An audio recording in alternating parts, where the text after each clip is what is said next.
19 வீதியின் பழைப்பகுதியில் இன்று இடம்பெற்ற பஸ் விபத்தில் காயமடைந்த 8 பேர் யாழ் போதனா வைத்தியசாலையில் தங்கியிருந்து சிகிச்சை பெற்று வருகின்றனர்.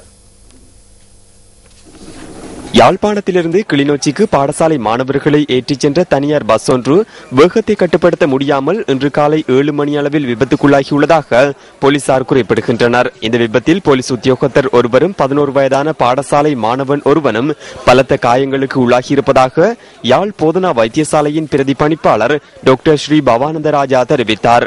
மாணவனின் தலையில் பலத்த காயம் ஏற்பட்டிருந்த நிலையில் சத்திர சிகிச்சைக்கு உட்படுத்தப்பட்ட மாணவன் தற்போது அதிதீவிர கண்காணிப்பு பிரிவில் அனுமதிக்கப்பட்டிருப்பதாகவும் அவர் கூறினார். நாம் பார்க்கும்போது பஸ் கடையில் நடுப்பகுதிக்குள்ள தான் நின்றது.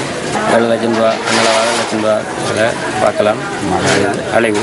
இதேவேளை சாரதியின் கவனையினம் காரணமாகவே இந்த விபத்து இடம்பெற்றுள்ளதாக தெரிவித்து பிரதேச மக்கள் மற்றும் மாணவர்கள் கவனஈர்ப்பு போராட்டத்தில் ஈடுபட்டதாக எமது பிராந்திய செய்தியாளர்கள் தெரிவிக்கின்றனர். பச்சிலைப்பள்ளி பிரதேச செயலகத்துக்கு முன்பாக இந்த கவனஈர்ப்பு போராட்டம் முன்னெடுக்கப்பட்டுள்ளது.